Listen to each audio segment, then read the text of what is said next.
Merhabalar, ben diş hekimi Esra Nur Çelik. Bugün implantla ilgili gelen soruları cevaplamaya çalışacağım sizler için. Alabilirim soruları.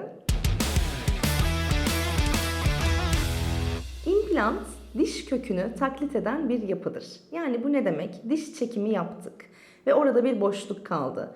Oradaki boşluğa diş yapısı oluşturabilmek için kök yerine implant koyup kökü taklit etmesini sağladığımız bir yapı oluşturuyoruz orada. Bir nevi üzerine gelecek diş için bir dayanak gibi düşünebilirsiniz bunu. Alta implant geliyor ve akabinde kaynama gerçekleştikten sonra üzerine diş yerleştiriyoruz ve eksik dişlerinizi yerine koymuş oluyoruz.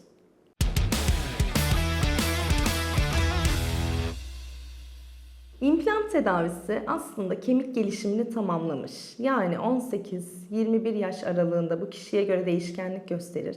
Bu gelişimi tamamlamış ve eksik dişi olan, sistemik hastalık gibi bir engeli olmayan tüm hastalarımıza kolaylıkla uygulayabildiğimiz cerrahi bir işlemdir.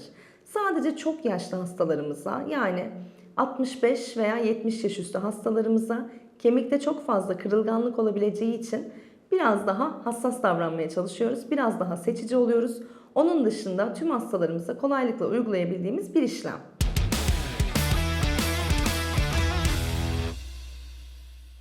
İmplant titanyum içerikli bir malzemeden yapılır. Şimdi bu bir hurafe. İmplant alerji yapar mı? İşte benim çok alerjik bir vücudum var. Oraya vida yerleştireceksiniz. Zaman içerisinde bir problem olur mu? Vesaire gibi çok soru alıyoruz bu şekilde hastalarımızdan. Titanyum içerikli, kesinlikle insan vücudunda alerji yapmayan bir malzemeden üretilmiştir implant. O yüzden gönül rahatlığıyla uygulatabilirsiniz.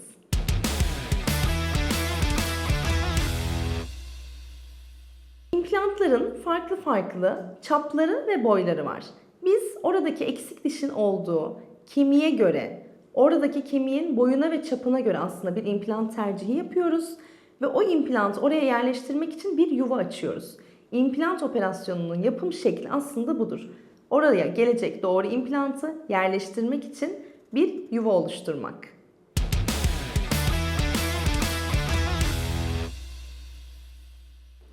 İmplant tedavisi yani bu yuvayı açmak ve implantı oraya yerleştirmek eğer diş çekimi veya kemik tozu uygulaması gibi bir işlem olmayacaksa ortalama 10-15 dakikalık çok basit bir işlemdir.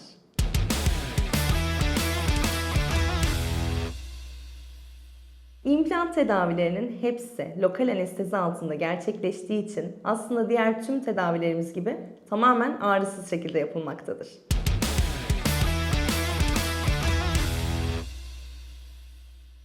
Her dişe implant eğer kemik uygunsa, kemikle ilgili bir problemimiz yoksa evet yapılabilir.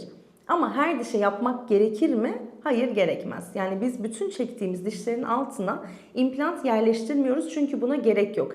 İmplantları çene kemiğine serpiştirerek üzerine yine aynı sayıda dişi ekleyerek implant tedavilerini gerçekleştiriyoruz. Yani şöyle 32 tane dişimizin var olduğunu farz edersek 32 tane implant tüm dişler çekildikten sonra yapılmasına gerek yok. Çok daha az sayıda implantlarla sizlere bütün dişleri bitmiş bir şekilde sunabiliyoruz.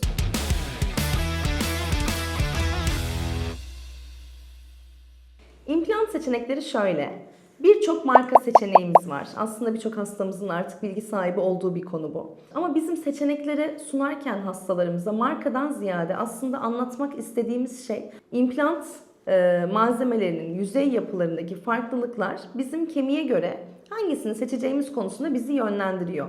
Tabii ki burada marka seçimi de çok önemli. Çünkü bir marka kendisini ne kadar geliştirmiş olursa, implantla ilgili ne kadar çok çalışma yapmış olursa, ne kadar uzun yıllardır piyasada varsa bizler için çok daha güvenli bir hale geliyor. Onların eksik parçalarını ya da tedavi sırasında ihtiyacımız olan parçaları bulmakta da bize kolaylık sağlıyor.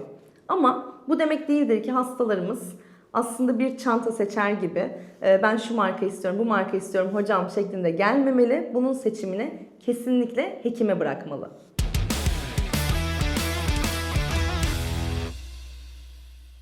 İmplant tedavisi uygulandıktan sonra işlem biter bitmez geçici dişler için bir ölçü alırız hastalarımızdan ve implantı takiben en yakın sürede geçici dişleri hastalarımıza teslim ederiz. Bunun amacı hastanın görsel olarak, estetik olarak implantın kaynama süresinde bir sıkıntı yaşamaması.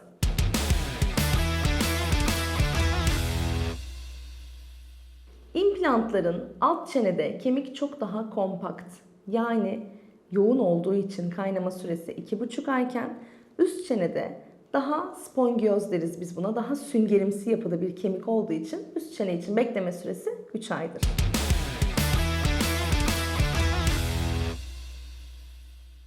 İmplant tedavilerinin üzerine uyguladığımız çok fazla protez çeşitlerimiz var.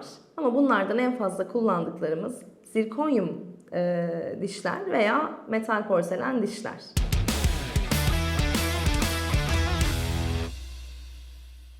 Şöyle, diyelim ki bir hastamız dişi çekilmiş 6 ay ya da 1 sene önce ve orada sadece boşluk var. Standart implant prosedürünü uygulayıp implantı yerleştirdiğimiz bir implant tedavisi şeklimiz var. Veya dişi çekip aynı seansta implantı yerleştirdiğimiz tedaviye immediat implant tedavisi adını veriyoruz. Bunun bize avantajı nedir? Diş çektikten sonra olan bekleme süresinden aslında hastalarımızı muaf tutmuş oluyoruz. Diş çekimiyle birlikte gerçekleştirdiğimiz için implant tedavisini tek cerrahi işlemle hastalarımızı daha az yorarak implantı direkt o seansta hasta ağzına yerleştirmiş oluyoruz. Hastalarımız 2 defa kliniğe gelip hem diş çekimi için ayrı bir tedavi işlemi hem de implant için ayrı bir tedavi işlemi görmüş olmuyor. Böyle bir arada onları tek seansta hızlı bir şekilde yapmış bulunuyoruz.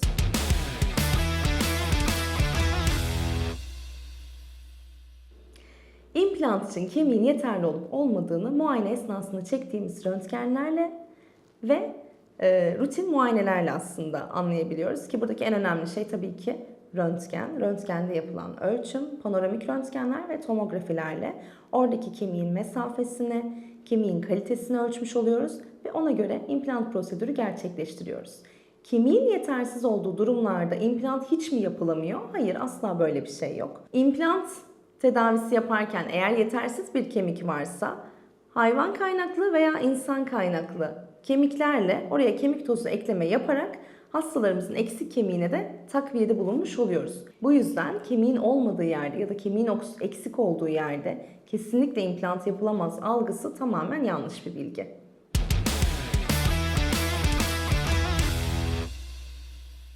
Sinüs dediğimiz şey aslında şuradaki yapılar. Hani sinüzit oluruz ya, hepimiz biliriz bunu. Sinüs dediğimiz şey üst çenede bulunan hava boşlukları. Dişler çekildikten sonra uzun süre beklenirse veya tamamen fizyolojik olarak hastanın kendi anatomisine bağlı olarak oradaki sinüsler çok fazla aşağı doğru sarkmış olursa oradaki kemik yetersiz kalabiliyor implant için.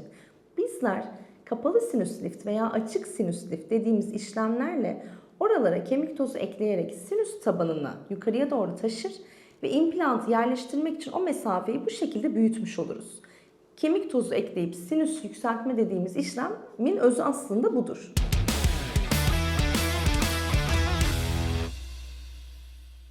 Şöyle, diş çekimini takiben ne kadar kısa sürede implant yapılırsa bizler için o kadar faydalı. Çünkü dişin olmadığı yerde kemik erimeye başlar. Hastalarıma hep bunu söylüyorum. Diş yoksa kemik yok. O yüzden ne kadar uzun süre dişsiz kalırsak kemik de o kadar fazla erimeye başlayacaktır. İşlemin özü zaten kemiğin varlığında implantı yerleştirmek olduğu için kemik ne kadar kaliteliyse implant o kadar güzel olacağı için diş çekimini takiben ne kadar kısa sürede implant yapılırsa o kadar güzel olacaktır. Teşekkür ediyorum.